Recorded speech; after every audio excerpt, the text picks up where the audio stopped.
Untuk itu kepada Ustadz Zainal kami persilakan.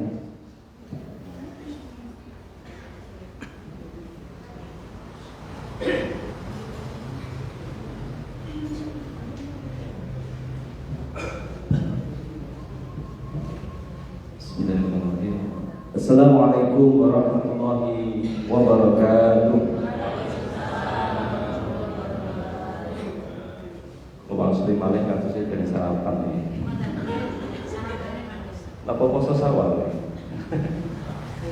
Ini galang-galang ya spesial edisi kaji karena baru perdana setelah Ramadan halal bihalal. Panitia sudah menyiapkan sarapan pagi. Mungkin yang sudah lihat sawal ya monggo disesuaikan. Kalau saya sawalnya kemarin. Assalamualaikum warahmatullahi wabarakatuh.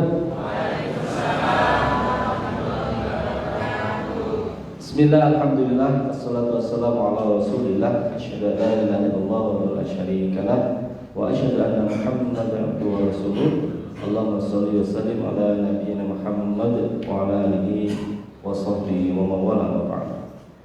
Bapak Ibu hadirin jamaah pengajian yang dirahmati Allah SWT, alhamdulillah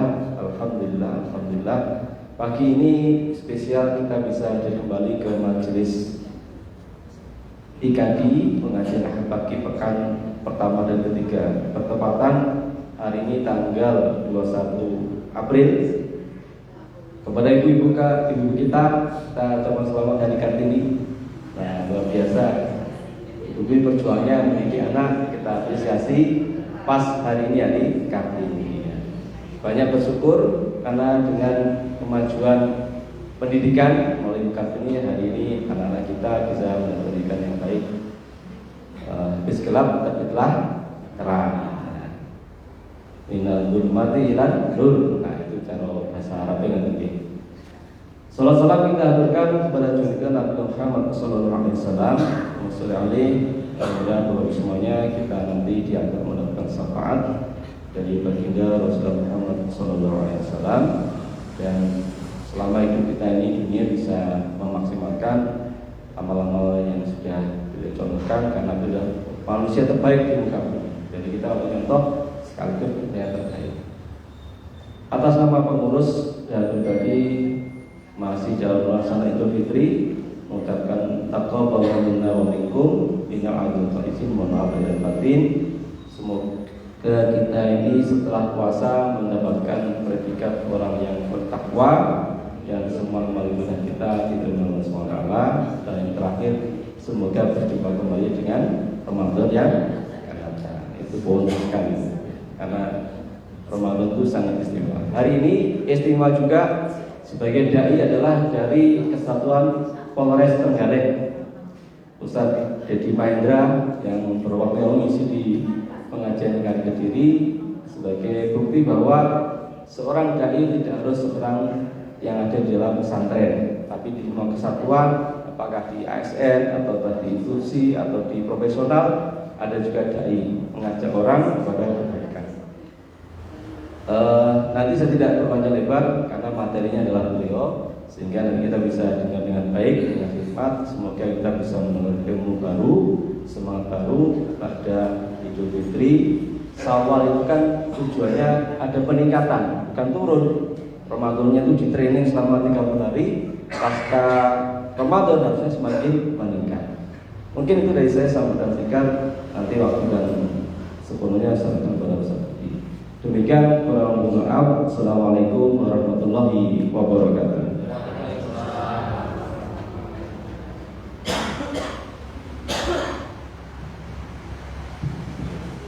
Terima kasih disediakan kepada Ustaz Zainal telah memberikan sambutan perdana setelah Ramadan. Ada sebuah hikmah dari pengurus perolehan infak pada tanggal 7 April hingga di pekan pertama kemarin, infak kotak sebesar Rp716.000 dan infak kencengan sebesar Rp475.000. Kami selaku pengurus sebagai jembatan amal soleh panjenengan mengucapkan jazakumullah khairan katsira. Semoga ibadah panjenengan semuanya diterima oleh Allah Subhanahu wa taala. Baik, bisa kita mulai. Assalamualaikum warahmatullahi wabarakatuh.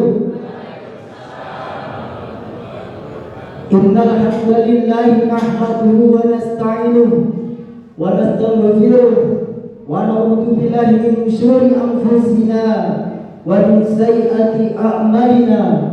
May yahdihillahu fala mudilla lahu wa may yudlil fala hadiya lahu. Asyhadu an la ilaha illallah wahdahu la syarika lahu wa asyhadu anna Muhammadan abduhu wa rasuluh. Allahumma shalli wa sallim wa barik ala sayyidina Muhammad wa ala ali sayyidina Muhammad. Yang terhormat Ustaz Bribka Dedi Mahendra dari Kesatuan Polres Kabupaten Trenggalek. Yang kami hormati Ustaz Zainal Arifin STMT selaku Ketua KADI Kabupaten Nganjuk. Yang kami hormati Ketua Takmir dan pengurus Masjid Baitul Mutakin, serta yang kami hormati bapak-bapak, ibu-ibu jamaah pengajian yang berbahagia. Tiada patut kata yang kita ucapkan pada pagi hari ini selain ucapan syukur alhamdulillah kita kepada Allah Subhanahu wa taala, sehingga kita bisa berkumpul dalam acara pengajian Ahad pagi yang diselenggarakan oleh IKADI bekerja sama dengan Takmir Masjid Baitul Mutakin. Semoga apa yang kita lakukan mendapatkan ridho dari Allah Subhanahu wa taala. Amin amin ya rabbal alamin. Shalawat beriringan salam semoga tetap terlimpahkan dan tercurahkan kehadiran junjungan alam, suri teladan umat manusia, rahmat bagi seluruh alam, yakni baginda Nabi Muhammad SAW, dengan ucapan Allahumma sholli ala sayyidina Muhammad wa ala ali sayyidina Muhammad. Semoga kita yang senantiasa membaca sholawat mendapatkan syafaat dari beliau. Amin amin ya rabbal alamin. Hadirin yang berbahagia, setelah sebulan penuh kita menjalani ibadah puasa di bulan Ramadan, umat Islam kini tengah bersuka cita merayakan Idul Fitri.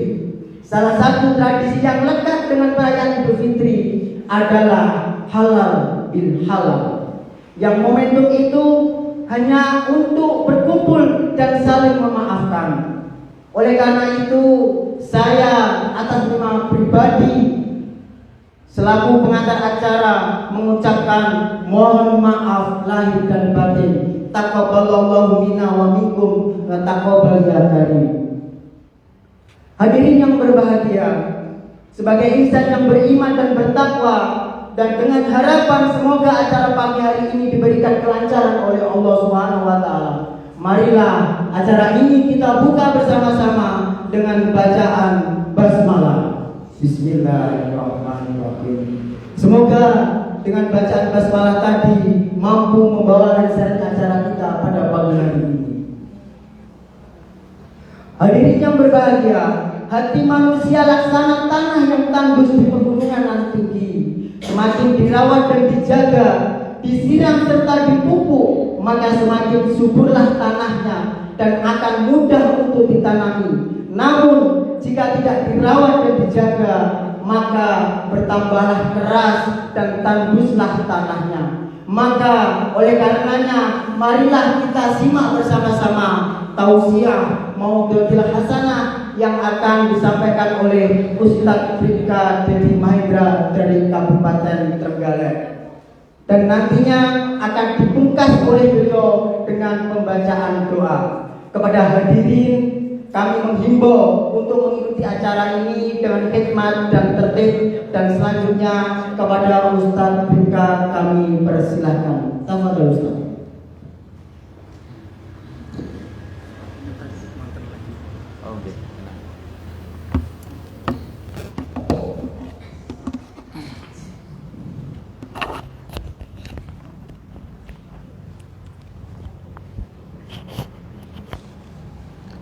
Cek.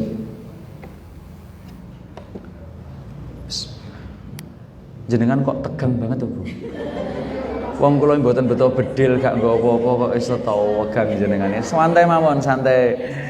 Ini nanti insya Allah pulang nggak ada cegatan kok. Saya tahu jenengan kalau pengajian nggak bawa helm, saya tahu.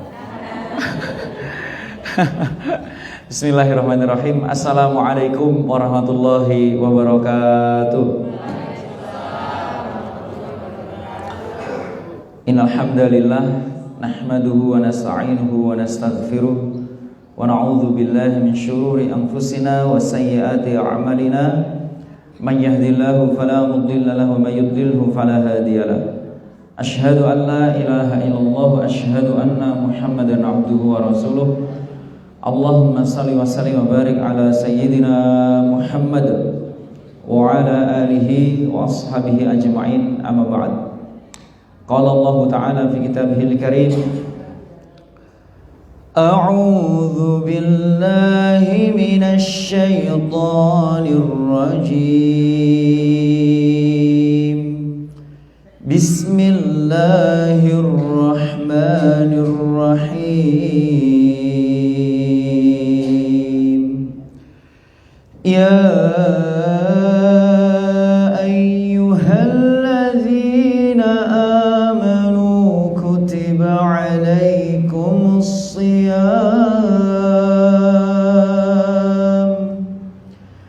Kutiba alaikumus siyam kama kutiba alal ladzina min qablikum la'allakum tattaqun.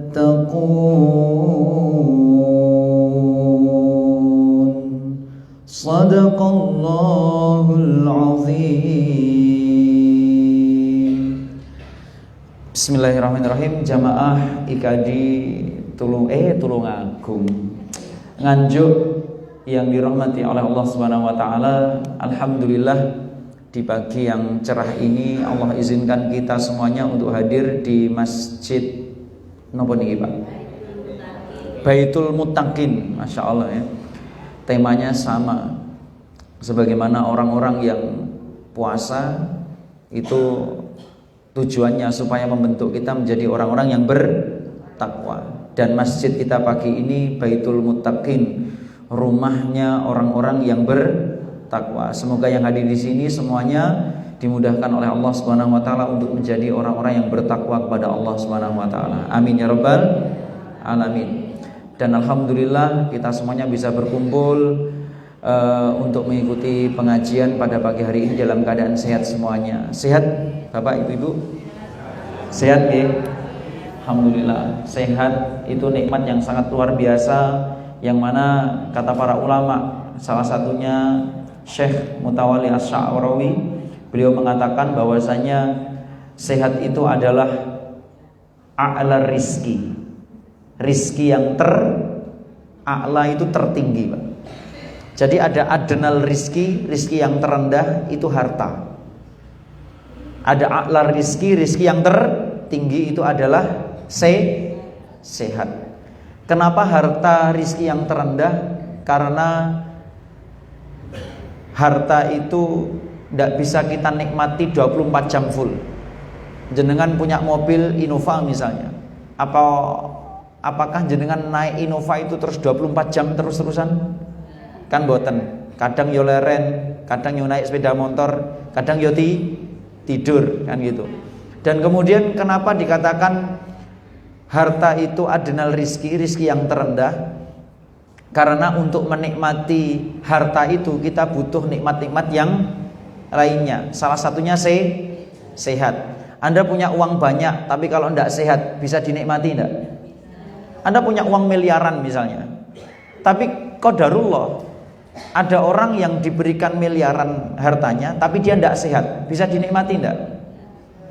Saya masih ingat betul bapak saya itu punya bos. Bosnya kaya banget, miliaran hartanya.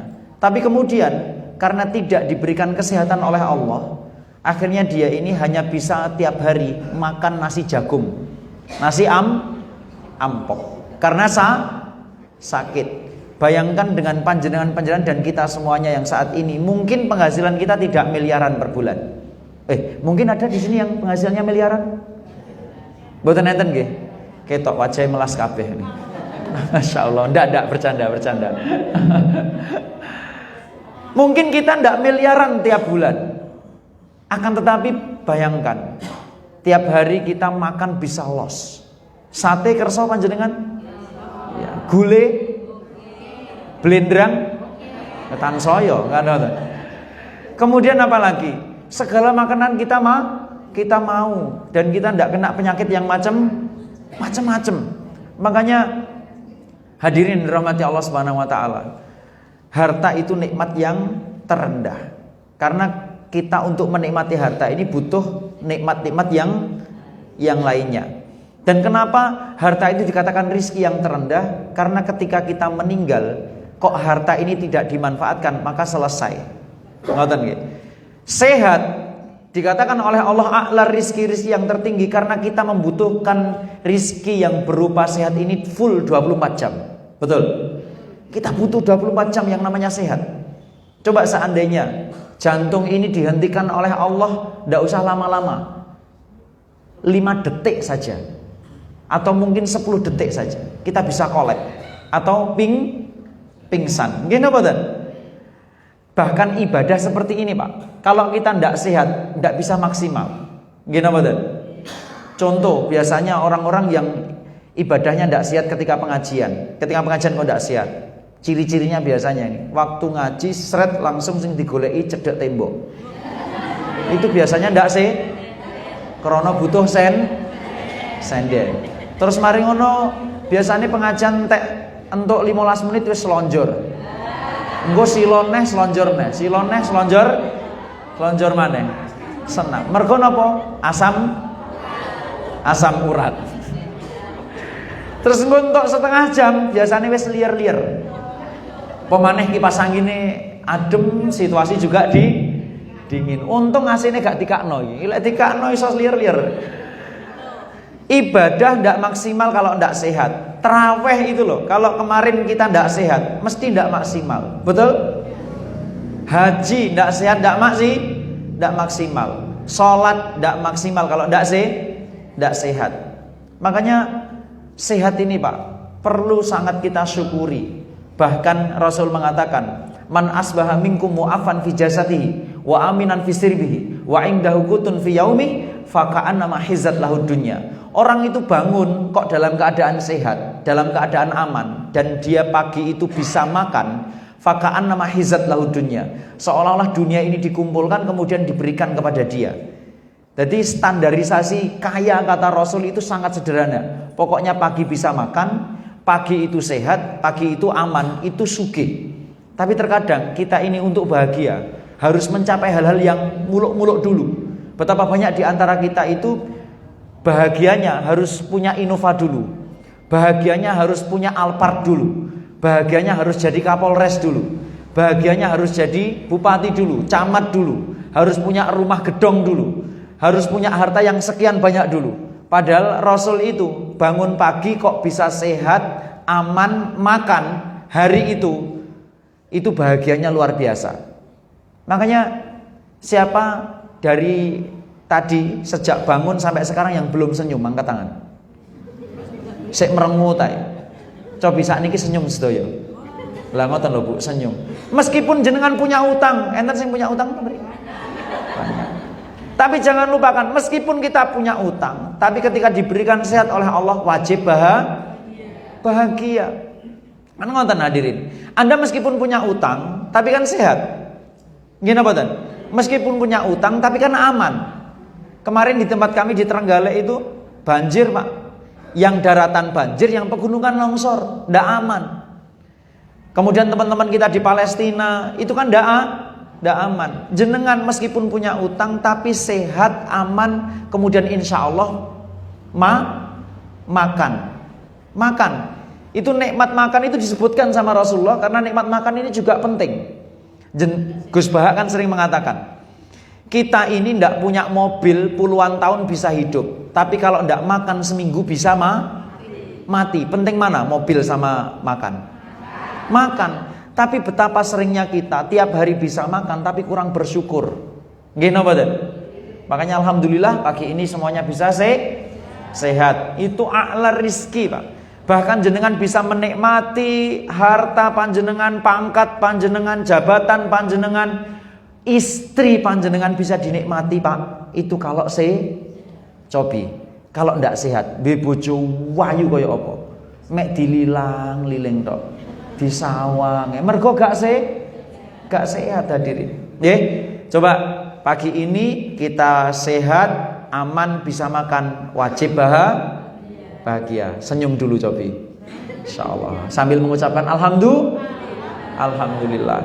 Kemudian kata Syekh Mutawalli As-Sa'rawi, saya lanjutkan sedikit biar tidak kepotong. Adnal rizki yang terendah itu harta, rizki yang tertinggi itu sehat. Lalu kemudian afdolur rizki yang paling afdol itu adalah anak-anak yang soleh dan solihah.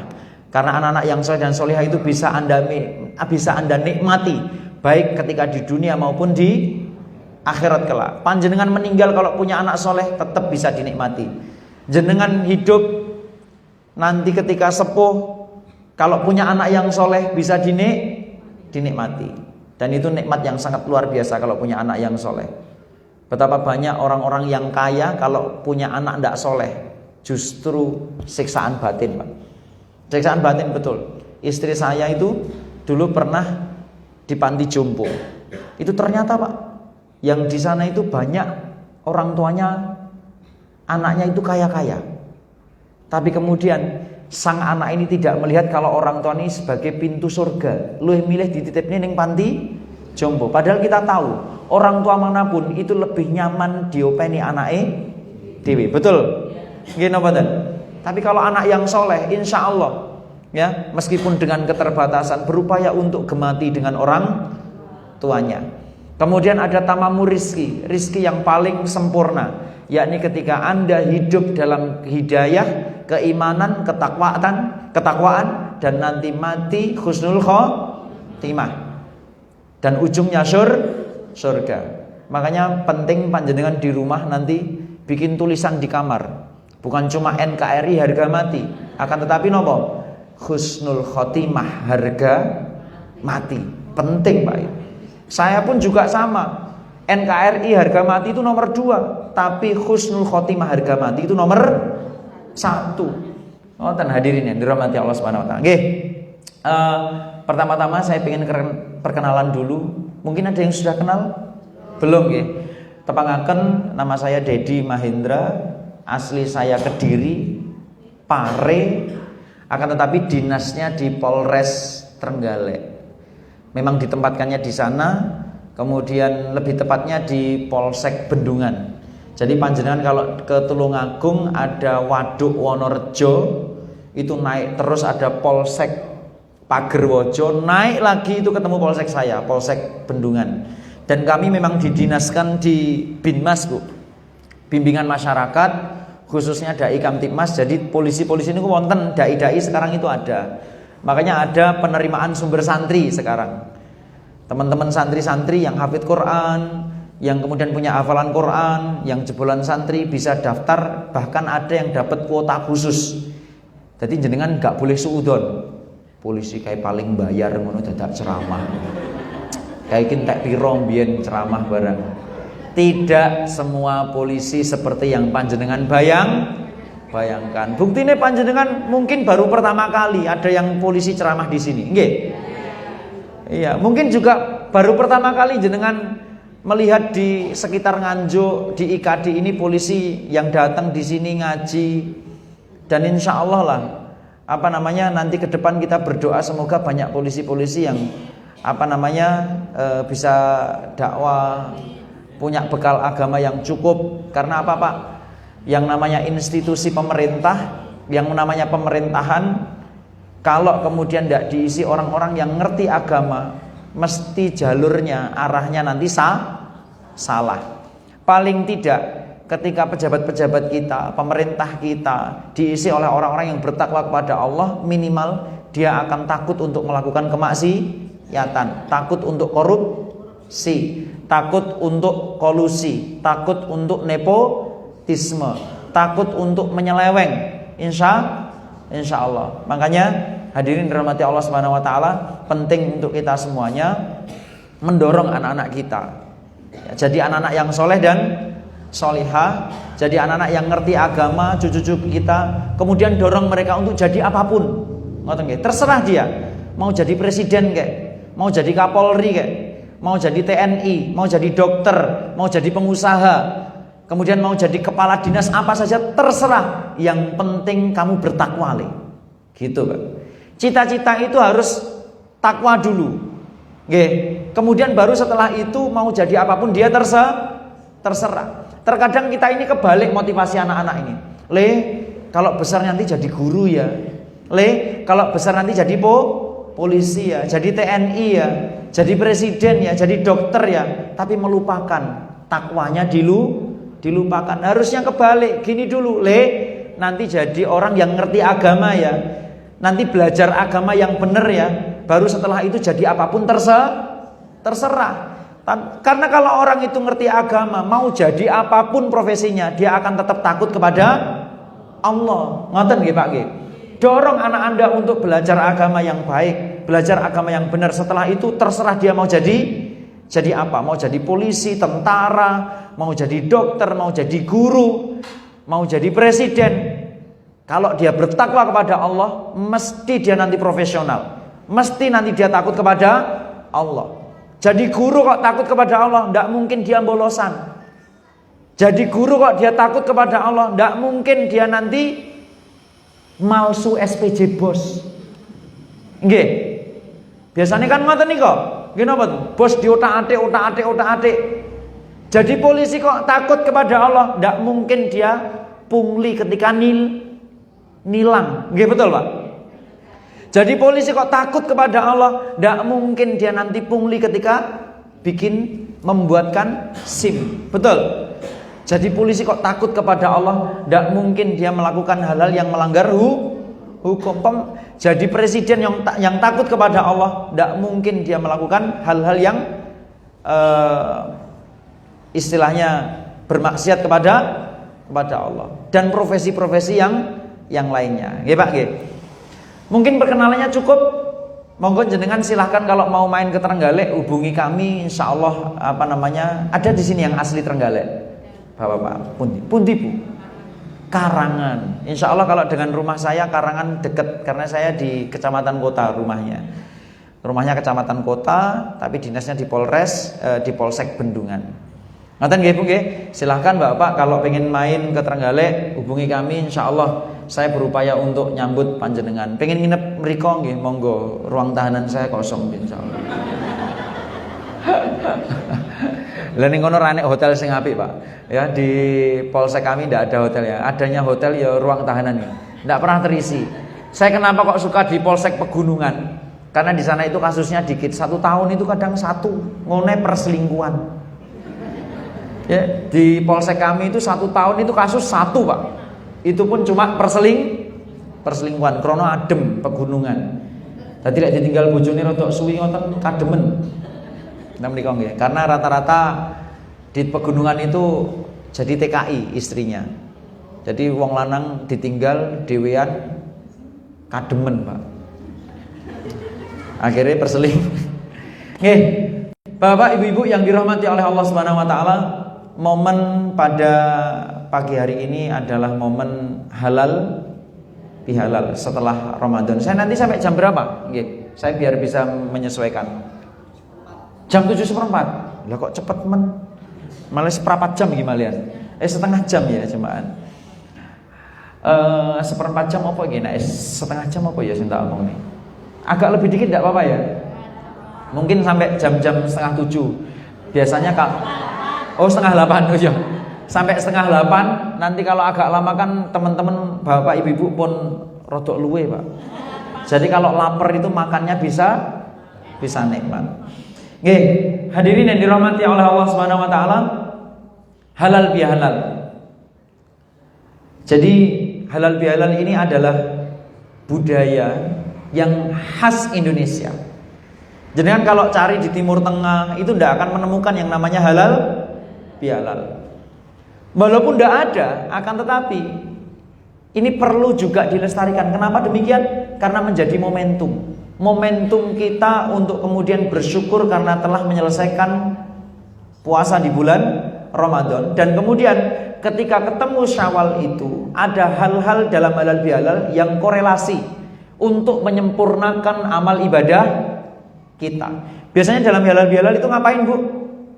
Saling maafan. Walaupun kita pahami meminta maaf dan memaafkan itu ndak harus nunggu Idul Fitri. Nggih. Terkadang kan ada orang-orang yang beranggapan Allah engko ae njaluk sepurone pas riyo. Iya lek nyowone sampai riyo kan ngoten. Jadi memaafkan, meminta maaf itu ndak harus nunggu Idul Fitri. Jadi kan harus memahami itu. Terkadang kan kita nunggu Idul Fitri dulu ben pantes, tapi dengan adanya halal bihalal, momentum meminta maaf dan memaafkan itu jadi lebih bukan pantas ya. Kadangkala orang-orang itu butuh momentum untuk saling memaafkan. Ngoten nggih Bapak Ibu. Dan kenapa kok kita perlu saling memaafkan ketika ketemu bulan Syawal atau Idul Fitri? Hadirin rahmati Allah Subhanahu wa taala. Satu, Rasulullah SAW mengatakan ada 3 orang yang kemudian dia itu ketemu Idul Fitri tapi amalnya masih pending, Pak. Jenengan kalau ngirim SMS pernah nggak terpending? Atau kemudian ngirim WA pernah nggak centang 1? Itu artinya apa? Pesannya belum nyampe. Kalau belum dibaca itu centang 2, Bu. Tapi warnanya belum biru. Pun begitu, selesai Ramadan, itu ada orang-orang yang kemudian masih diragukan Ramadannya ini berhasil atau tidak. Ramadannya ini diterima atau tidak amal solehnya. Sebelum 3 golongan ini akan saya tambahkan dulu yang pertama. Orang-orang yang Ramadannya belum berhasil itu adalah mereka yang ketemu Ramadan tapi kemudian justru mereka itu landing. Enggak take off tapi landing. Landing apa? Landing amal solehnya. Ketemu Idul Fitri bukan konsisten tapi justru ngelokro, justru futur, justru semangatnya menurun. Jenengan kemarin ketika Ramadan kinten-kinten berhasil atau enggak? Ciri-cirinya gampang. Kalau panjenengan Syawal tetap menjalankan sholat 5 waktu, yang bapak-bapak tetap semangat sholat berjamaah, insya Allah tanda-tanda itu keberhasilan ada pada panjenengan. Kok kemudian di bulan Syawal panjenengan sholat 5 waktunya tetap rajin, tahajudnya tidak ketinggalan, puasa Syawalnya kemudian tetap rajin berinfak, ya, dan kemudian semakin takut kepada Allah, insya Allah itu tanda-tanda Ramadan kita diterima. Kan Ramadan itu membentuk orang menjadi orang yang bertakwa. Sebagaimana tadi kami sebutkan, ya ayyuhalladzina amanu kutiba alaikumus syiyam kama kutiba alal ladzina min qablikum la'allakum tattaqun. Orang puasa supaya bertakwa. Dan ciri-ciri orang yang bertakwa itu diterangkan dalam surah Al-Baqarah. Ketika di awal-awal Al-Baqarah itu hudallil muttaqin. Muttaqin diterangkan alladzina yu'minuna bil ghaib. Mereka yang beriman pada yang ghaib. Jadi orang yang Ramadannya berhasil, selepas Ramadan dia semakin takut kepada Allah.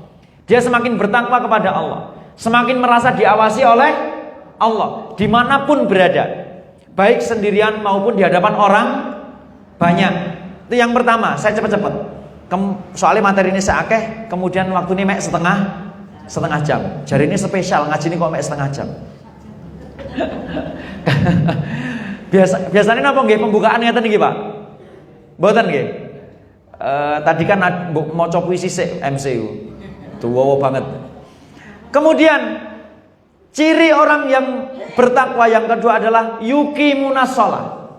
Setelah alladzina yu'minuna bil ghaib wa yuqimunas, orang yang Ramadannya berhasil dia yuqimunas shalah.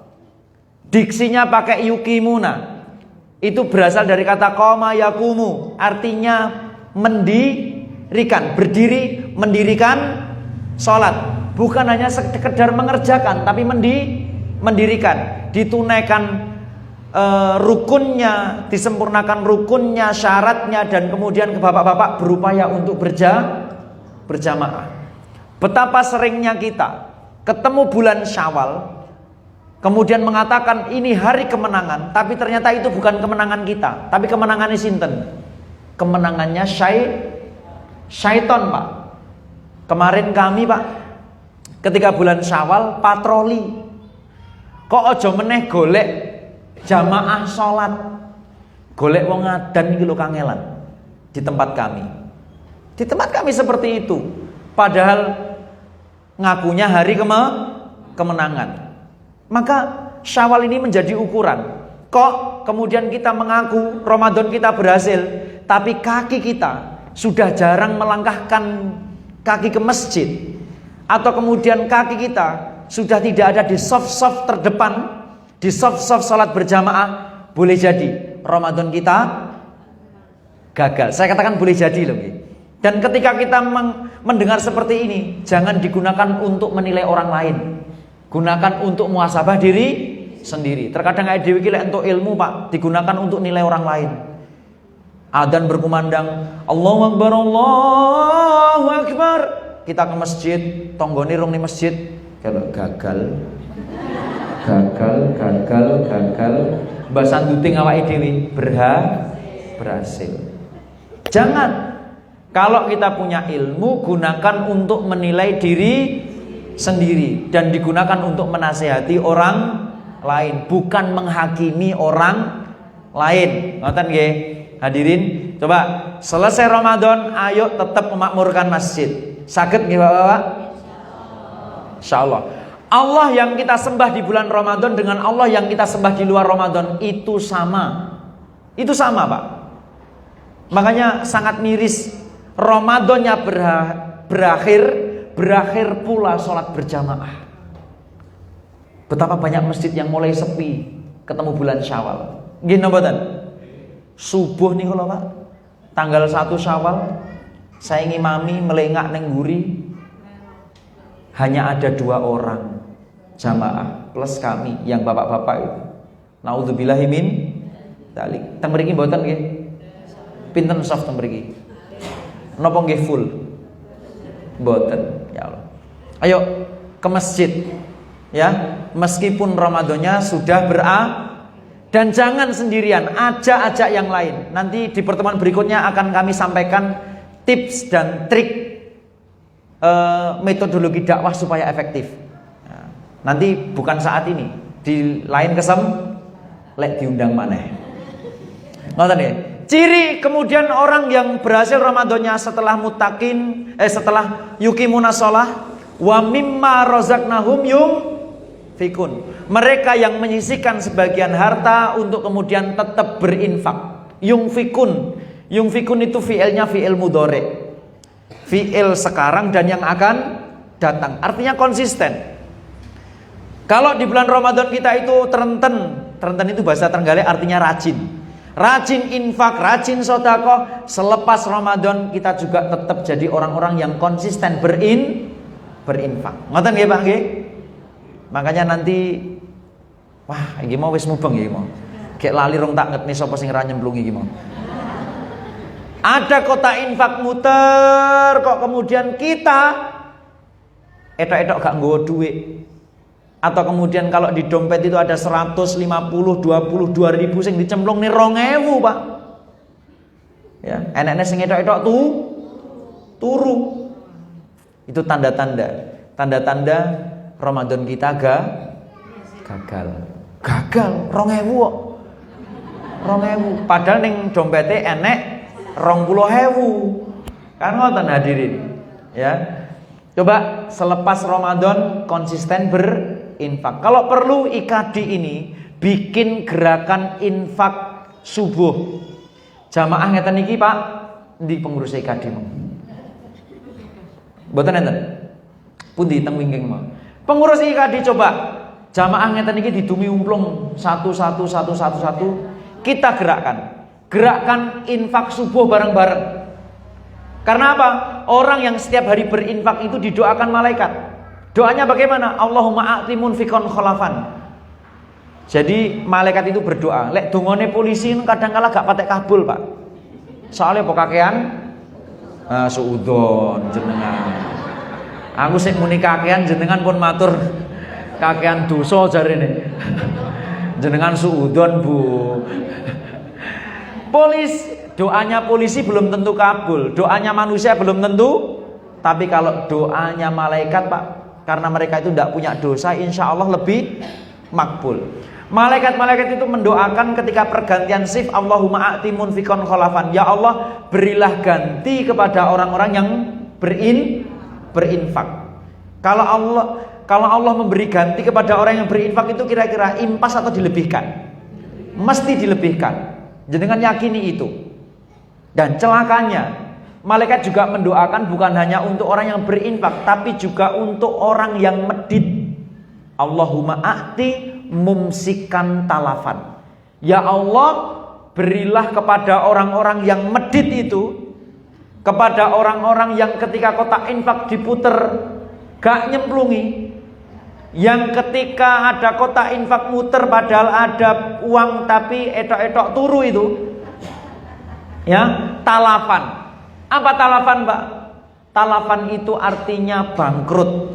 Talafan itu bubrah. Talafan itu hancur. Makanya kok kemudian rumah tangga kita itu tidak juga menemukan sakinah mawaddah warahmah. Anak-anak kita tidak soleh dan solihah. Bisnis kita bangkrut. Dan kemudian kehidupan kita itu bubrah. Mungkin boleh jadi ada hari yang kita lewati tanpa menyisihkan harta untuk berinfak. Mulai sekarang ayo konsisten. Meskipun tidak banyak tapi tiap hari. Apa salahnya menyisihkan setiap hari itu 2.000. Ketemu 3 hari berapa? 6.000, Bu, jenengan iki. 2.000 ketemu 30 hari berapa? 2.000 60.000 kali berapa ratus jamaah ini? Mungkin 100. 60.000 kali 100 jamaah berapa? 60.000 kali 100 berapa? Kok 600.000 toh, Bu? Peh jenengan iki. Kowe tok wis mumet duwe utang akeh dadi akhirnya jak itu mau wangel. 60.000 kali 106 kok 600 saya panggahan jenengan iki. 6 juta. 6 juta. Coba kalau semuanya gerakan infak bersama 2.000 per hari atau 1.000 per hari, ketemu 30 hari ya, kali 100 sudah 3 juta. Kalau ketemu 3 juta atau 6 juta, tidak mungkin live pakai HP welek ini. Kudune, Pak, ya, niki nun sewu ora kok ngenyek ya. Harusnya kalau untuk dakwah ngeten iki, ya, kudune live itu pakai iPhone. Yang biayai siapa? Ya dari infak jamaah ngeten iki. Ngoten, Pak. Biar apa? Biar maksimal. Tempat-tempat maksiat niku lho, Pak. Tempat-tempat maksiat itu. Kalau mempublikasikan kemaksiatan maksimal, Pak. Jenengan nate teng diskotik. Mboten nate. Nate, Pak, teng diskotik. Mboten nate, Pak. Cobi kapan-kapan jenengan tilii diskotik. Itu, Pak, orang masuk diskotik itu, Pak, pakai tim multimedia. Bayangkan, kamerane yo ora sing ngecek-ngecek. HP-ne iPhone. Kemudian Instagramnya hidup, media sosialnya hidup, Instagram, YouTube, TikTok hidup semuanya. Padahal itu mempromosikan kemaksiatan. Diskotik, karaokean itu luar biasa. Bahkan pelayanannya full service betul. Pak Dedi kok ngerti? Tahu nilii. Iya polisi, tapi bukan berarti kok terus jajal ngono mboten. Jajal cewek-cewek nakal mboten. Kita hanya pengen tahu. Ternyata orang-orang itu, Pak, kalau mempublikasikan kemaksiatan maksimal. Mempublikasikan kemaksiatan itu bondo. Kita mempublikasikan kegiatan dakwah terkadang Ini loh, makanya kita ini tidak maksimal-maksimal. Karena apa? Kita mengabaikan hal yang demikian. Kalau di masjid kami Pak, kemarin itu sampai sesepuh-sesepuh itu marah sama saya. Karena apa? Uang infak 40 juta itu tak belikan peralatan multimedia.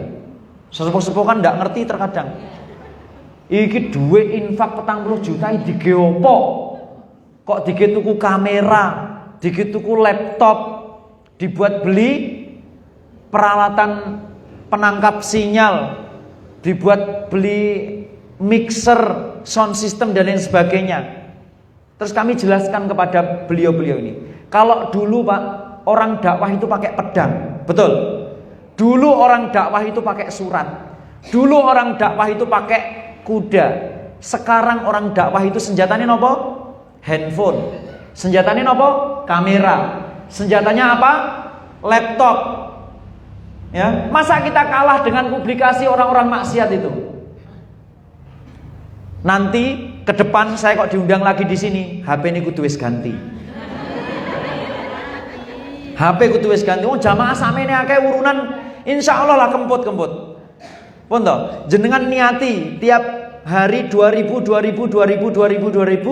kali orang 100 sudah 6 juta. Untuk iPhone, soalnya apa? Bakal beda loh. Samsung, kok nyebut merek.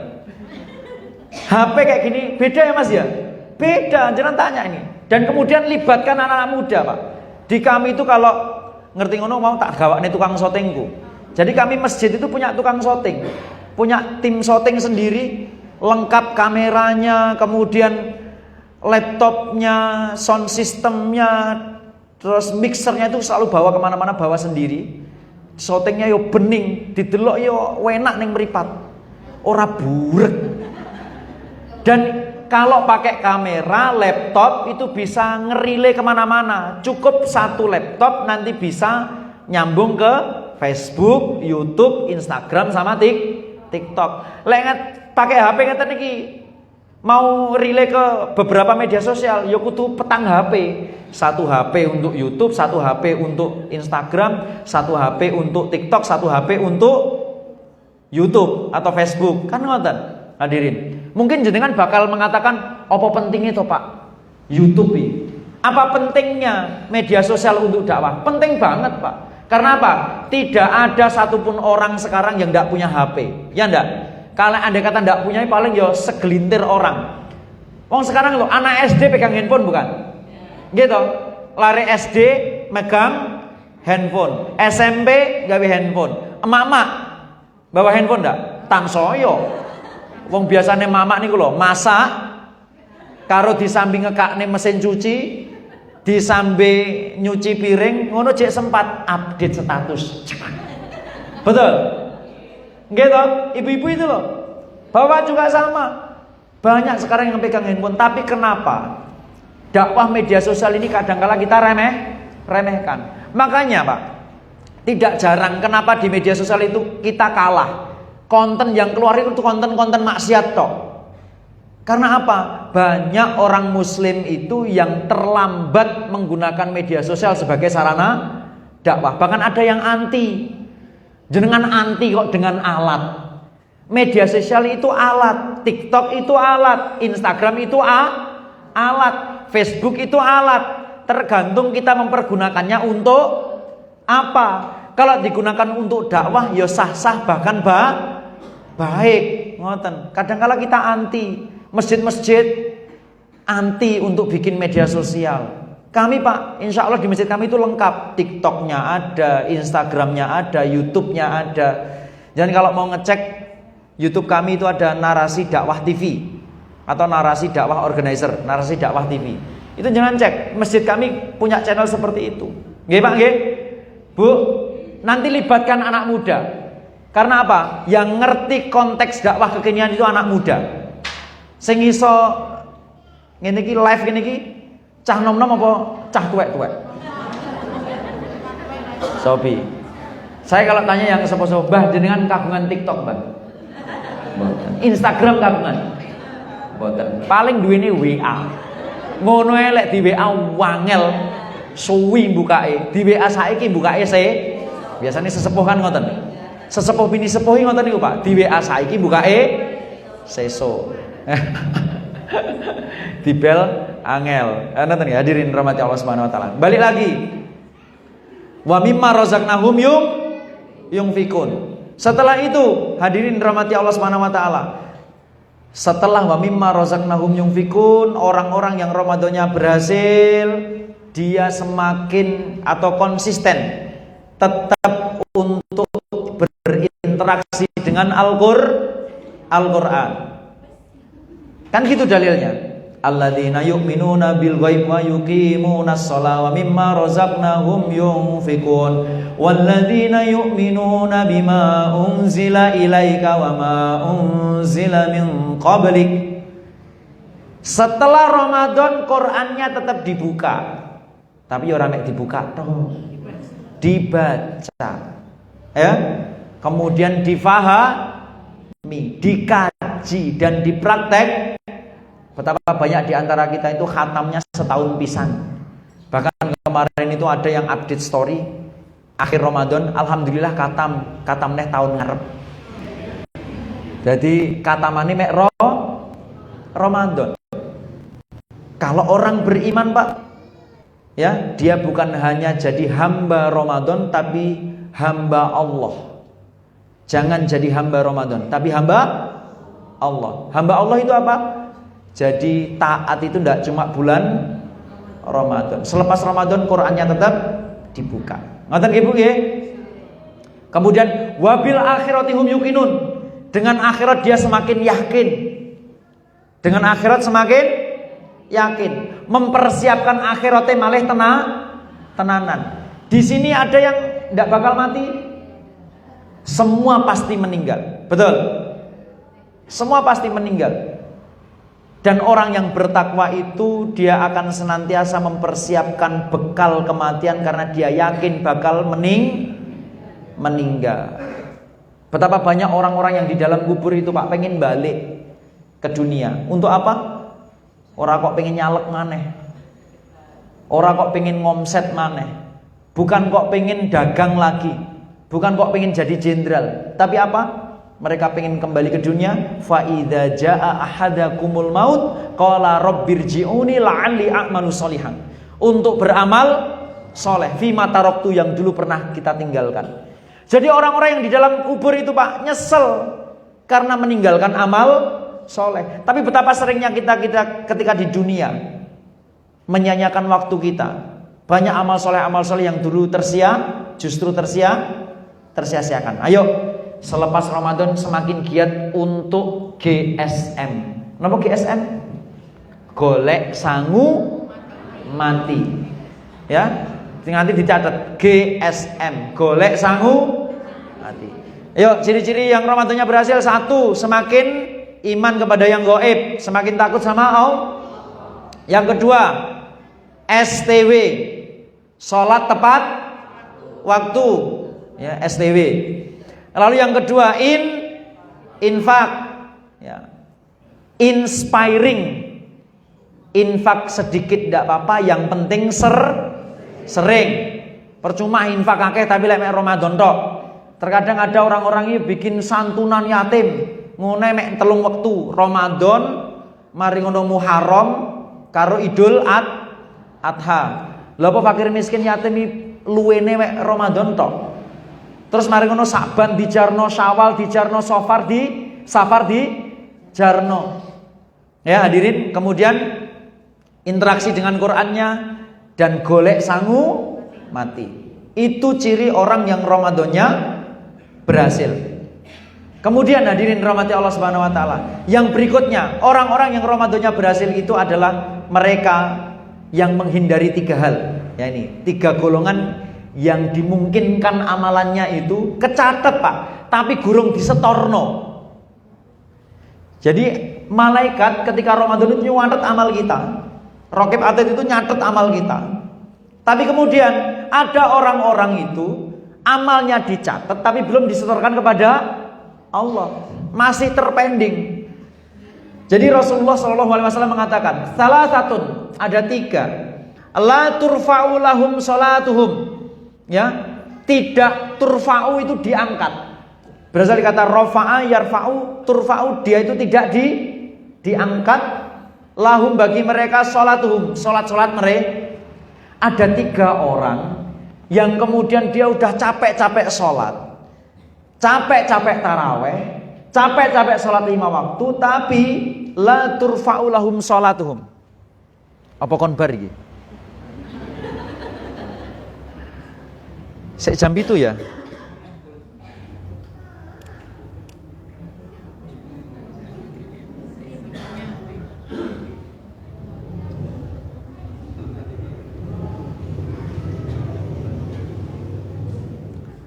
Riyen Bu nggih. Baterainya sik dioncek nih.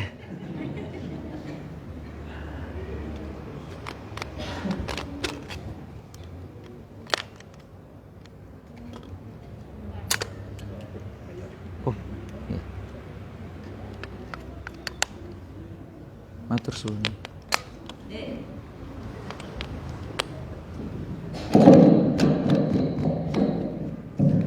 Ada orang-orang yang ketika Ramadan sholat 5 waktu, sholat tarawih, sholat duha, tapi kemudian tidak diangkat sholat mereka, ya. Fauqa ru'usihim shibron, hanya sejengkal di atas kepala, jadi mandek di atas kepala, tidak diangkat oleh Allah. Siapa mereka hadirin rahmati Allah Subhanahu wa taala? 1, rajulun amma qauman wahum lahu karihun. Seseorang yang mengimami, yang memimpin suatu kaum dan kemudian kaumnya itu benci kepada dia. Baik imamatul sugro maupun imamatul kubro. Imamatul sugro itu imam ketika sholat, lalu kemudian imam keluarga, lalu kemudian imam RT, imam RW, imam lurah, kasun dhisik ya. Imam kepala dusun, imam kepala desa, imam camat, imam bupati, imam gubernur, sampai menteri presiden. Kok ada pemimpin, imam dan kemudian dibenci sama makmumnya, sholatnya terpending. Catatan amal solehnya terpending. Terpendingnya itu karena dibenci oleh makmumnya. Karena dia dibenci itu karena zolimnya. Kok ada suami kemudian zolim kepada istri, terpending Pak. Garwane panjenengan zolim napa mboten? Mboten. Lek blonjo cukup Bu. Jenengan kok mek mesem di Pak. Ditakoki blonjone cukup kok mesem. Lebih. Masya Allah. Alhamdulillah. Biasanya sing gak lebihi malah senden ning tembok.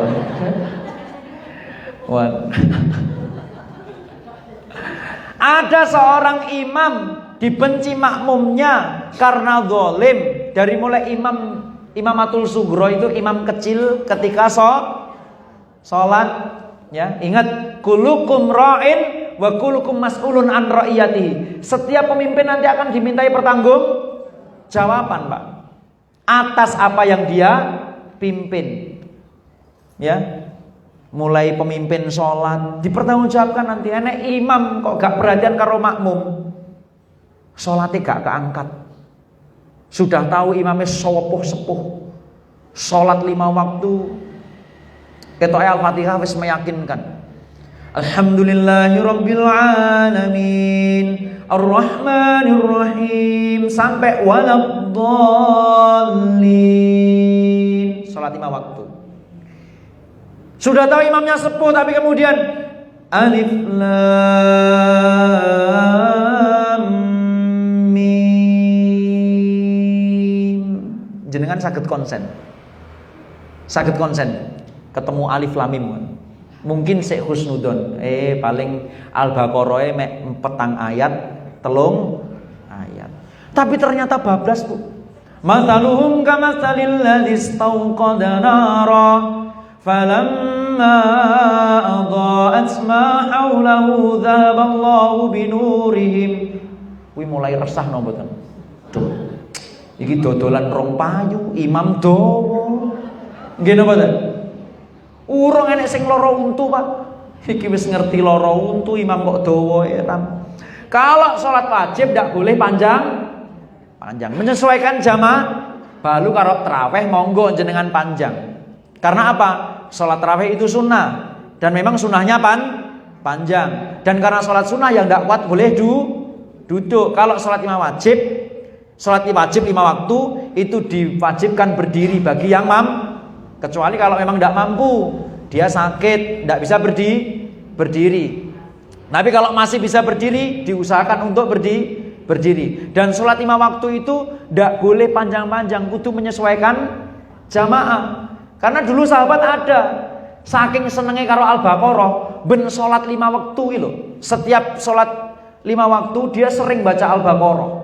Kemudian dilaporkan ke Rasul, wahai Rasul, ini kalau tidak salah mohon maaf nanti, ini Ubay bin Ka'ab ini kalau ngimami maca Al-Baqarah terus, daganganku piye ya Rasul?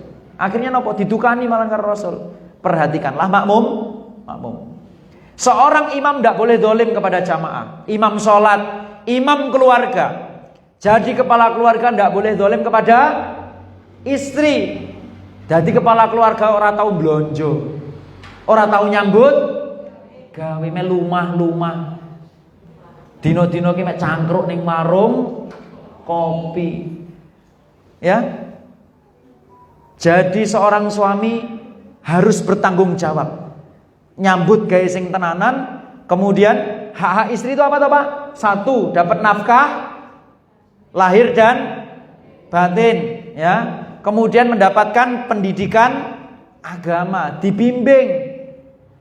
Duwe bojo gak tahu diblonjo, gak tahu didemok. Jadi gak tahu diajak komunikasi. Lek komunikasi kalau rondo-rondo, bakul-bakul kopi sing ayu-ayu, masya Allah tumak ninah. Tapi lek komunikasi karo bojone ora betah, dolim, Pak. Ya. Terkadang kan kita seperti itu. Lek karo tanggane Pak alus, karo bojone dhewe kasar. Wonten Bu, jenengan kok mantuk? Jenengan pengajian kok curhat? Wong itu kok iki moyon. Ya. Hadirin rahmati Allah Subhanahu wa taala. Jadi ini perhatikan, seorang imam yang zalim kepada makmumnya hingga makmumnya itu benci kepada imamnya. Lurah, wonten lurah teng mriki. Kepala sekolah, wonten. Kepala sekolah kok zalim kepada guru-gurunya. Duit bos ditilep. Enten gak usah dilirik. Tapi insya Allah mboten. Kalau jamaah IKD insya Allah semuanya bertakwa. Kepala desa juga sama. Proyek-proyek desa, dana desa, gawe dalan, cek digawe seminggu rong minggu wis dalane rusak. Karena apa? Dikorup. Kok kemudian makmumnya, rakyatnya benci gara-gara korupsinya, sholatnya tidak dilaporkan kepada Allah. Pemerintah kabupaten, pemerintah provinsi, kemudian bikin jalan-jalan kok rusak, Pak. Ya. Dan kemudian membuat rakyatnya sengsara dan rakyatnya ini benci kepada pemimpinnya, maka sholatnya tidak diangkat. Abot no mboten dadi pemimpin ini. Abot, Pak. Tapi tidak cuma pemimpin, golongan yang kedua. Saya rotok cepat-cepat.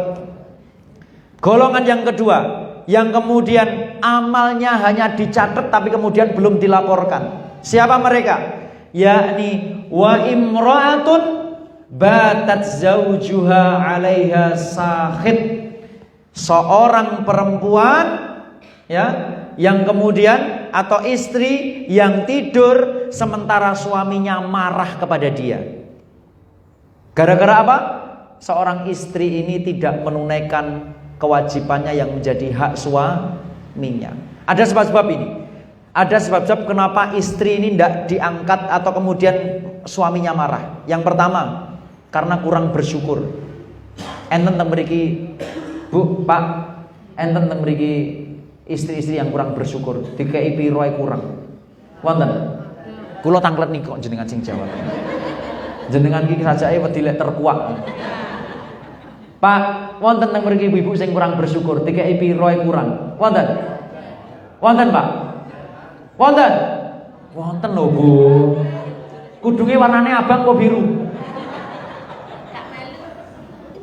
Hadirin yang dirahmati Allah SWT. Seorang istri yang kurang bersyukur karena apa? Rasul mengatakan, suatu ketika Rasul itu Pak Isra Mi'raj, kemudian ditunjukkan oleh Allah penghuni surga dan penghuni, dan apa yang ditemukan oleh Rasulullah? Ternyata banyak penghuni neraka itu laki-laki atau perempuan? Perempuan, bapak-bapak, perempuan, perempuan. Kenapa demikian?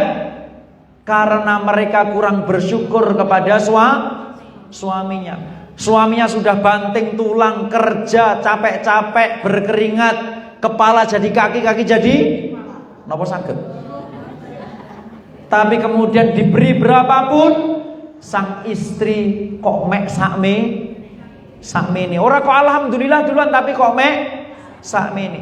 Belum lagi ketika suaminya salah sekali, mereka mengatakan, ma ra'aitu minka qattun. Mas, sampeyan gak tau enek apike. Banyak kan perempuan-perempuan, laki-laki sudah baik sepanjang tahun, goro-goro salah pisan, sama nih gak perhatian mas be aku, sama nih gak tahu api be aku. Rata-rata perempuan Pak, ini rata-rata loh ya, rata-rata. Lek temriki insyaallah minoritas ahli surga sedaya. Amin ya rabbal alamin. Karena hadisnya demikian. Banyak perempuan yang masuk neraka itu karena apa? Mereka sering mengatakan kepada suaminya, ma ra'aitu minka qattun. Saya ini tidak pernah melihat kebaikanmu sedikit pun wahai suamiku. Gampang ngeloroni aku. Sakitnya tuh di sini. Padahal bendino diblonjo. Tapi kemudian sama ini mesti isone nglarani aku, ya. Jadilah istri-istri yang bersyukur. Kalau diblonjo, dimanfaat nih. Betapa banyak perempuan-perempuan Pak, lek dicekli ATM itu bahaya. Shopping ya, bahaya. Jadi aplikasi Shopee ini keranjangnya sampai full. Maaf, keranjang Anda sudah penuh, dilebokne keranjang tak pira di check out. Ngenteni lek gajian, lek wis gajian di check out kabeh, entek ludes gajine. Ibu-ibu kalau belanja itu sesuai kebutuhan, bukan sesuai selera. Saya tanya kepada bapak, Pak, bajunya ibu-ibu dengan bapak ini banyak mana? Kulo tanglet niki, jenengan pangan jawab ya. Pak, bajunya ibu-ibu kali bapak ini kathah pundi? Ibu-ibu. Jilbabnya ibu-ibu dengan songkoknya bapak-bapak ini kathah pundi? Sek aku tanglet kene lho, jenengan kok pangan jawab batek ya. Songkoknya bapak-bapak kali ibu kathah pundi? Ibu-ibu. Sarungnya bapak-bapak kali gamise ibu kathah pundi, Pak? Ibu-ibu. Kula ngamati ibu niku nggih. Lemari dhuwur jilbab. Mari ngoten gamis. Daster. Mari ngoten kelambi digo becek. Engko bapak-bapak biasanya ning pojok. Titik. Ngono elek bapak-bapak njupuk modal madil, diseneni pisan. Bapak iki lek njupuk kelambi modal madil. Soalnya rata-rata bapak-bapak niku lek mendhet kelambi mboten saged rapi. Nggih, Pak? Nggih, Bu. Modal ya ngono ki maklumi, Bu. Wong yo mek titik lho klambine. Coba bapak-bapak, ibu-ibu itu loh, masya Allah jilbab itu sakret enek sing warna biru, merah, kuning, hitam, masya Allah. Niku napa nggih jenengan agem sedaya, Bu? Tenane. Ya Allah, Bu. Ingat, setiap baju nanti akan dihisab oleh Allah. Makanya guru kami itu mengatakan, pastikan tidak ada pakaian yang nganggur, Bu. Pastikan tidak ada pakaian yang nganggur. Pastikan setiap pakaian yang jenengan beli itu pernah digunakan untuk ketaatan. Kok ada baju yang nganggur lebih dari beberapa bulan, segera hibahkan. Rasul itu pakaiannya tidak banyak. Aisyah itu pakaiannya tidak banyak. Cuma pakaian untuk sholat, pakaian untuk kemudian acara-acara, ya, mungkin becek itu. Kemudian pakaian untuk tidur. Itu 3 ini cukup.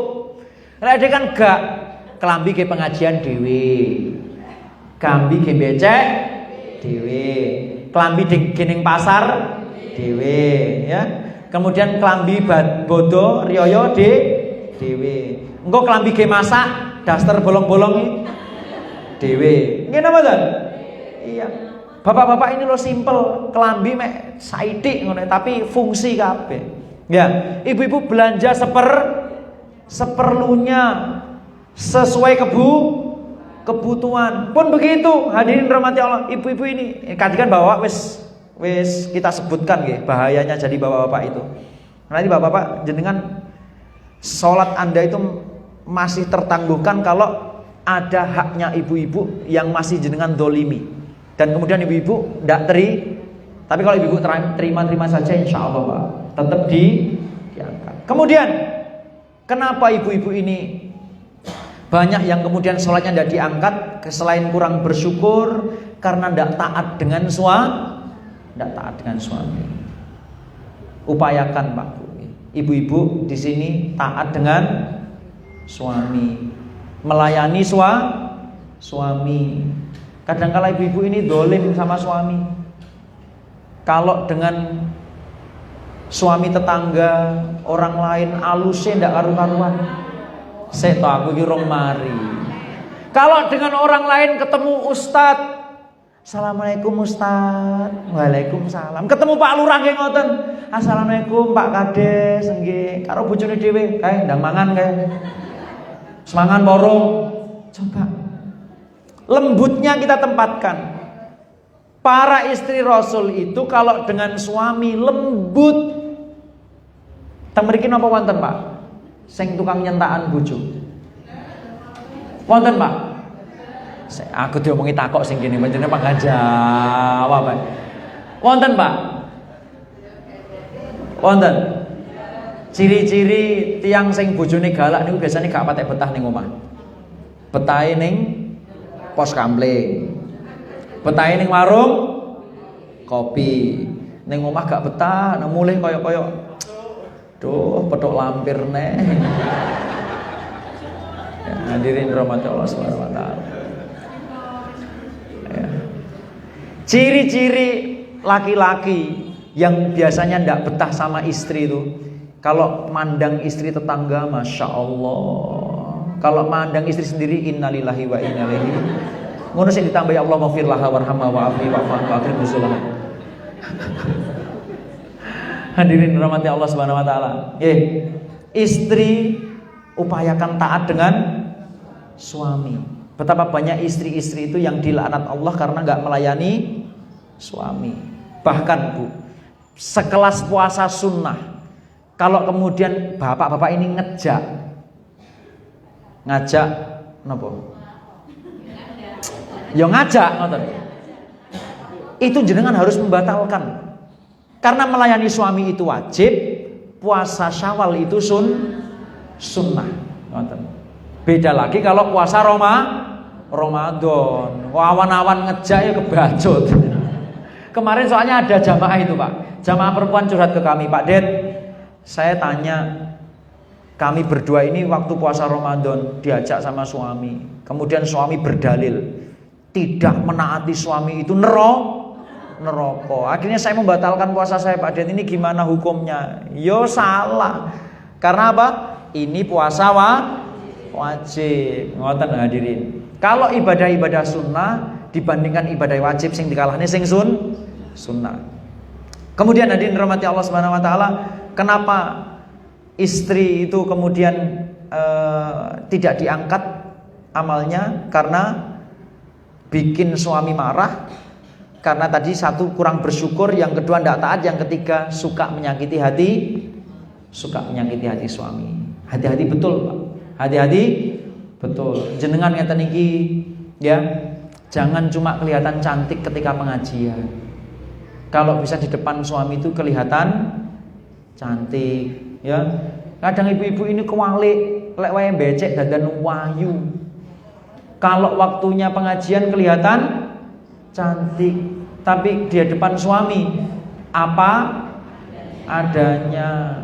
Wow, kalau mau becek Pak, kalau mau buuh, insya Allah ya, wangi, cantik, make upnya, masya Allah, alis itu loh, gak cukup gaya polpen spidol, spidol snowman, seret. Kan saat ini usume alis ngoten kotak-kotak ngoten to. Kula mbatin iki sakjane iki spidol snowman popi kok. Saat ini kan usume ngoten ya Bu nggih. Kotak. Kalau zaman dulu kan alis itu kan tipis-tipis. Saya kan kotak-kotak ngoten. Kotak, seret. Kok adoan iki jane iki uler apa-apa kok mencelok ning. Di depan suami itu Pak lebih berhak untuk mendapatkan penampilan Anda yang terbaik. Suami pulang kerja jenengan kudu wangi. Suami pulang kerja jenengan harus dandan yang wangi, yang bersih. Suami pulang kerja kesel-kesel, nyawang bojone ambune keringet, keleke mambu, terasi, masya Allah. Ngono tambah lemu. Insyaallah ya. Ya, hadirin rahmati Allah Subhanahu wa taala. Itu yang kedua. Lalu yang ketiga, hadirin rahmati Allah Subhanahu wa taala, pas niki mengke. 3 menit. Siapa orang yang kemudian amalnya hanya dicatat tapi tidak dilaporkan kepada Allah? Wa akhawani mutasorimani. Siapa itu? 2 orang yang bersaudara. Mutasoriman itu 2 orang yang sedang bermusuhan, satru. Jadi panjenengan capek-capek puasa di bulan Ramadan, capek-capek sholat di bulan Ramadan, capek-capek qiyamul lail di bulan Ramadan, sedekah di bulan Ramadan, tidak diterima kalau panjenengan masih satru, masih bertengkar dengan saudara panjenengan. Dari mulai yang terdekat dengan suami, wonten teng mriki sing satru karo bojone. Suami satru sama istri ada? Di tempat kami ada. Gara-gara apa? Kemarin dicurhati sama seorang bapak-bapak. Karena apa? Istrinya rumangsa gajine luwih akeh. Ya. Kemudian biasa, terkadang ada perempuan-perempuan ini yang mempunyai ekonomi lebih tinggi, mari ngono bojone disiak. Ingat Bu, nggih, meskipun gaji Anda lebih banyak daripada suami, Anda tetap di bawah kepemimpinan suami. Ada seorang istri kemarin itu saya dicurhati seorang bapak-bapak.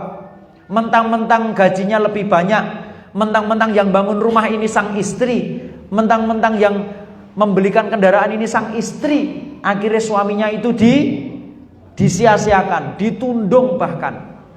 Sampai Idul Fitri pun kemarin ketika berhari raya, liyane riayan DM melipir ben gak petok karo bojone. Yakin amalnya belum dilaporkan kepada Allah. Pertama kali yang berhak kita minta maaf itu adalah orang yang terdekat, yakni karena apa? Saling, kita ini kalau dengan suami atau istri paling sering ketemu. Orang yang paling sering ketemu mesti paling akeh salahin. Seorang anak yang pernah berbuat salah sama ibunya, bapaknya segera minta maaf. Dengan tetangga juga sama. Hadirin dan rahmati Allah Subhanahu wa taala. Makanya saya sering di pengajian-pengajian itu bilang, ketika kita ketemu Idul Fitri atau kemudian Ramadan itu, jenengan harus punya list daftar orang-orang yang pernah bermusuhan dengan kita itu siapa. Terkadang ada yang kayak parseli bolone dhewe, Pak. Nggih napa mboten? Sing akrab dikei parsel, sing konco dikei yang besti dikasih parsel. Padahal justru yang dikasih parsel itu siapa sih? Orang-orang yang pernah musuhan dengan kita. Faman afa wa aslaha. Kalau sudah kita itu memaafkan, sambung, perbaiki. Caranya gimana? Imam Hasan Al-Basri pernah menceritakan. Suatu ketika Imam Hasan Al-Basri ini dibilangin sama muridnya, wahai Imam, jenengan dirasani sama si A, si B, si C. Kemudian apa tindakan Hasan Al-Basri? Bilang kepada muridnya, muridku, tolong tunggu sini, saya tak pulang dulu. Ngapain Imam Hasan Al-Basri pulang? Pulang itu ngambil kurma, Pak. 1 mangkok.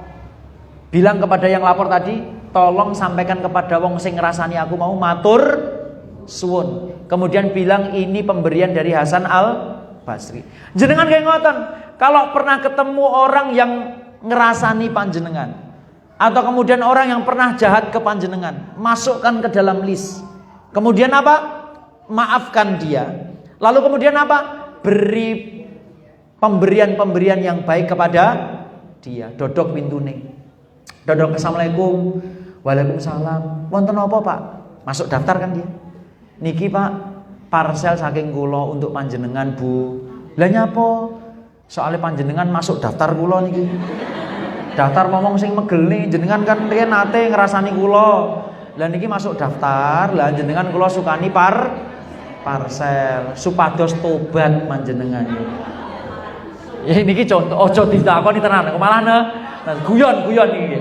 Ya aja diomongi, Pak. Pokoknya disukani mawon, ngoten nggih. Soalnya apa? Ternyata memberi itu adalah cara komunikasi yang paling efektif. Rasul itu dulu pernah mengislamkan satu desa tanpa ceramah, Pak. Hanya pakai apa? Pakai giving, pakai pemberian. Suatu ketika ada kepala suku non muslim yang datang kepada Rasul, "Wahai Rasul, saya bisa nggak minta domba Anda yang satu lembah itu?" Rasul tanpa banyak bicara bilang kepada kepala suku tadi, "Ya wis, gawenan kabeh." Di domba satu lembah sak lapangan itu disuruh bawa membagikan orang satu seketika satu desa itu masuk Islam semuanya. Makanya giving is the best communication. Terkadang kalau kita tidak bisa minta maaf langsung mawon dikasih kado. Saya pernah Pak dilaporkan sama seseorang.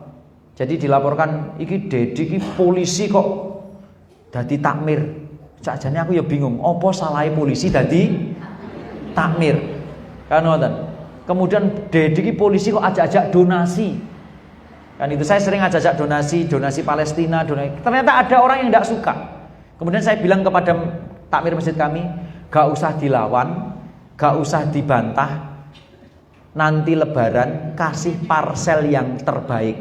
Setelah itu Pak, ndak celometan mergo wis kisinan. Hadirin Rahmat. Pernah ada lagi seseorang ini yang benci banget dengan saya. Dilaporkan ke Polres saya ini. Ini ada polisi yang radikal, ngoten Pak. Wong gurune kok ngene kok radikal batin kok. Kemudian dicari sama teman-teman Intel itu apa bener Dedi ini radikal, ternyata enggak. Yang melaporkan ini adalah seorang tokoh agama yang kalah pasaran. Ngoten. Karena apa? Masyarakat luwih seneng ngundang polisi.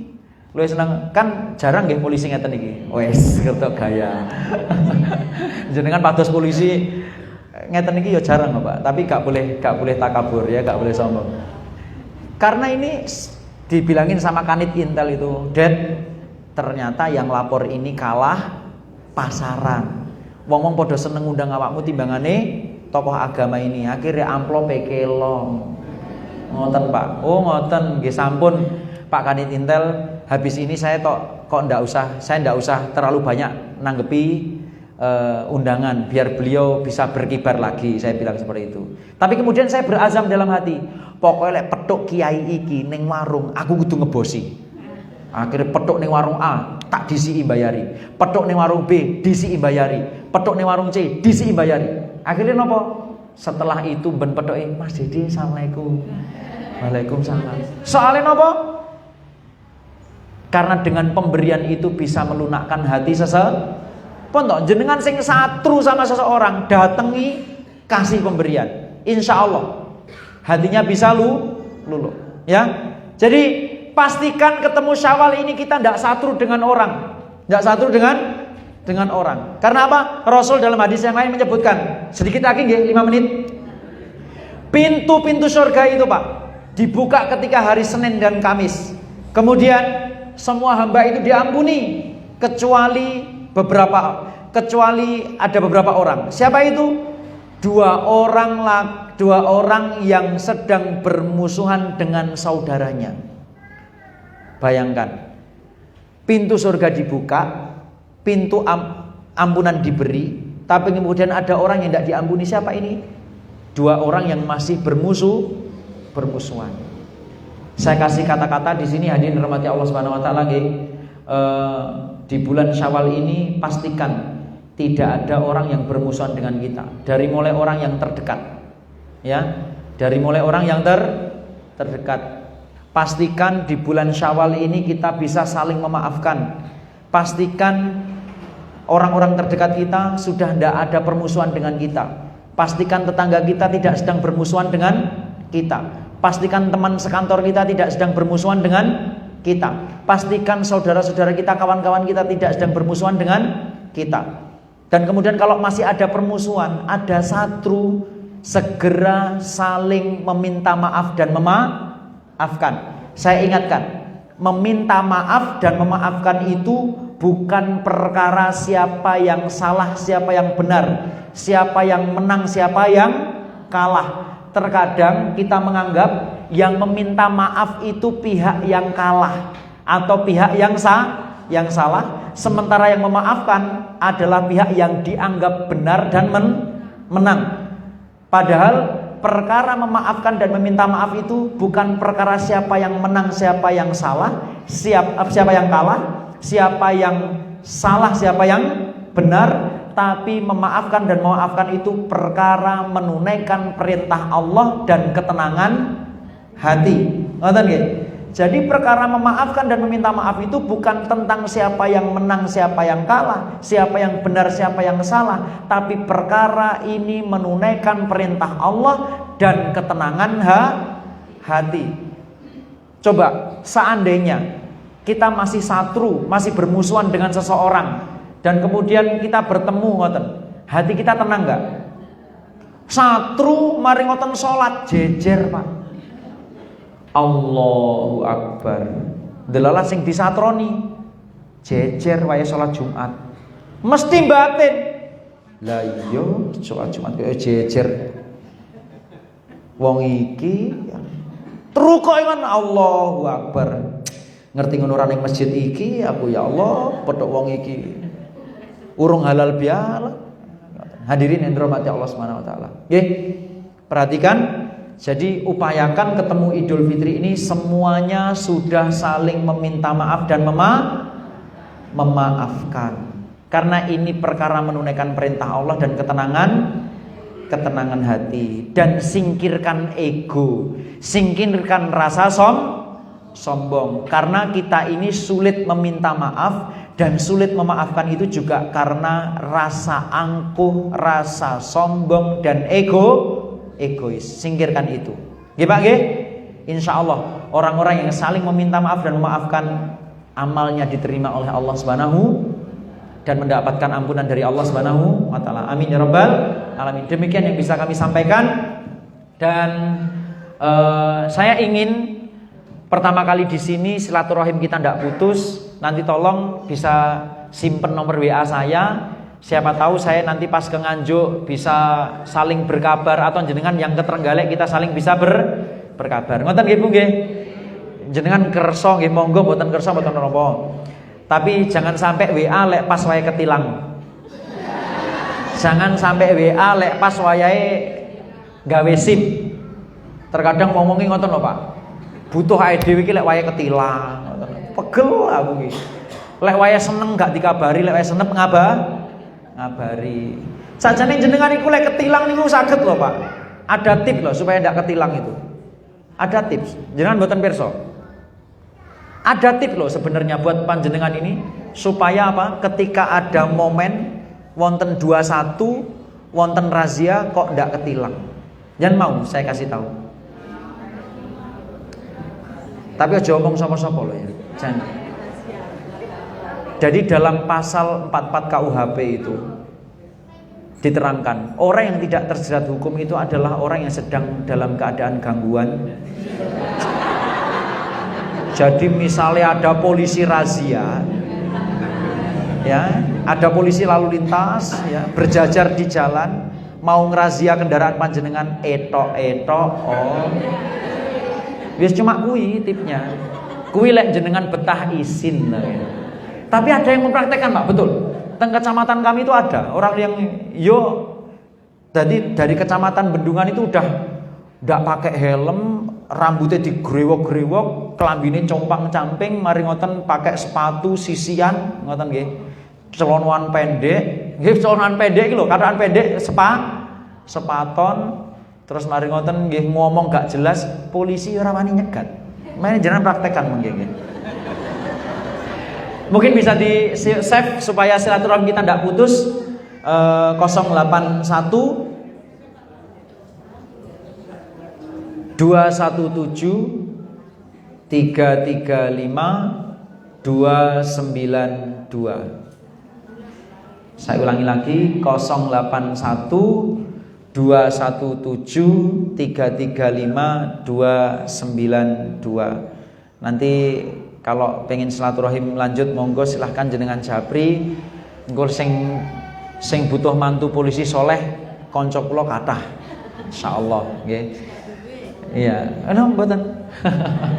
Saya punya jamaah polisi-polisi itu juga ada, Bu. Jadi ada beberapa poluan-poluan yang kita ajak ngaji itu mau, tapi padha sing bojo saiki. Sing jenek polisi lanang-lanang, ada beberapa polisi laki-laki yang kita ajak ngaji itu mau, insyaallah. Jadi kan kalau punya dagangan nanti sapa ngerti cocok ngoten nggih. Garek engko wani pira ngoten. Mboten. Nggih, kita tutup dengan doa nggih Bu nggih. Semoga pertemuan kita pada pagi hari ini berkah untuk kita semuanya. Semoga yang hadir di sini digolongkan menjadi orang-orang yang bertakwa kepada Allah Subhanahu wa taala. Puasanya diterima oleh Allah Subhanahu wa taala, salatnya, amal solehnya diterima oleh Allah Subhanahu wa taala. Dan semoga yang hadir di sini semuanya istiqomah sampai nanti dijemput dalam keadaan husnul khotimah. Dan semoga yang ada di sini mempunyai keturunan anak-anak yang soleh dan solihah, ahli surga, sukses dunia akhirat semuanya. Kemudian rumah tangganya sakinah, mawaddah, warahmah, mempunyai lingkungan-lingkungan yang lingkungan-lingkungan yang islami, lingkungan-lingkungan yang bisa mendorong kita untuk dekat kepada Allah Subhanahu wa taala, ahli jamaah, ahli Quran, dan semoga semuanya yang ada di sini bersaudara di dunia dan nanti bertetangga di surganya Allah Subhanahu wa taala. Al-Fatihah. A'udzu billahi minasyaitonir rajim. Bismillahirrahmanirrahim. Allahumma shalli ala Muhammad wa ala ali Muhammad walhamdulillahirabbil alamin. Hamdas syakirin, hamdan na'imin, hamdan yu'afi ni'amahu wa yukafi'u mazidah. Rabbana lakal hamdu wa lakas syukru kama yanbaghi li jalali wajhikal karimi wa 'azimi sultanik. Rabbana zalamna anfusana wa illam taghfir lana wa tarhamna lanakunanna minal khasirin. Rabbana la tuzigh qulubana ba'da idh hadaytana wa hab lana min ladunka rahmah innaka antal wahhab. Rabbana la tu'akhidhna in nasina aw akhtana. Rabbana wa la tahmil 'alaina isran kama hamaltahu 'alal ladzina min qablina. Rabbana wa la tuhammilna ma la taqata lana bih wa'fu 'anna waghfir lana warhamna anta maulana fansurna 'alal qaumil kafirin. Rabbana hab lana min azwajina wa dhurriyyatina qurrata a'yun waj'alna lil muttaqina imama. Allahumma a'izzal Islam wal muslimin wa adhil syirka wal musyrikin wal munafikin. Rabbana taqabbal minna salatana qiyamana wa ruku'ana wa sujudana wa siyamana. Rabbana atina fid dunya hasanah wa fil akhirati hasanah wa qina adzabannar. Subhanaka rabbika rabbil izzati amma yasifun wa salamun alal mursalin walhamdulillahi rabbil alamin. Demikian yang bisa kami sampaikan. Mohon maaf atas segala kekurangan. Semoga mboten enten sing tersinggung nggih. Nanti tadi insyaallah andai kata ada kalimat-kalimat ini ku cuma guyonan nggih Bu nggih. Dan insyaallah mugi-mugi semuanya ndak bosen, semuanya bisa menerima pertemuan kami yang pertama ini. Semoga silaturahim kita ndak putus, amin ya rabbal alamin. Subhanakallahumma bihamdika asyhadu an la ilaha illa anta astaghfiruka wa atubu ilaik. Wassalamualaikum warahmatullahi wabarakatuh.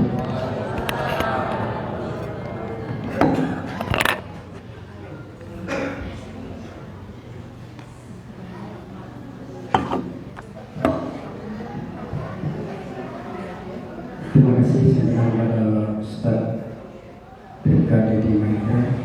Semoga apa yang beliau sampaikan tadi dapat kita laksanakan dan membawa kebaikan untuk kita semua. Amin. Kalau tadi Ustaz menyampaikan sedekah subuh, alhamdulillah di kaki ada sebuah kencelengan yang mana ini sekitar subuh juga tertera 2000. Dan ini bagi jamaah yang belum memiliki bisa menghubungi panitia yang berada di teras masjid. Baik, hadirin yang berbahagia, tidak terasa acara telah kita lalui bersama. Untuk itu, marilah acara ini kita tutup dengan bacaan hamdalah dan doa kafaratul majelis. Alhamdulillahirrahmanirrahim. Subhanallah wa bihamdika asyhadu an la ilaha illa anta astaghfiruka wa atubu ilaik. Kurang lebihnya saya mohon maaf. Wassalamualaikum warahmatullahi wabarakatuh. Setelah acara ini kami mohon kepada bapak-bapak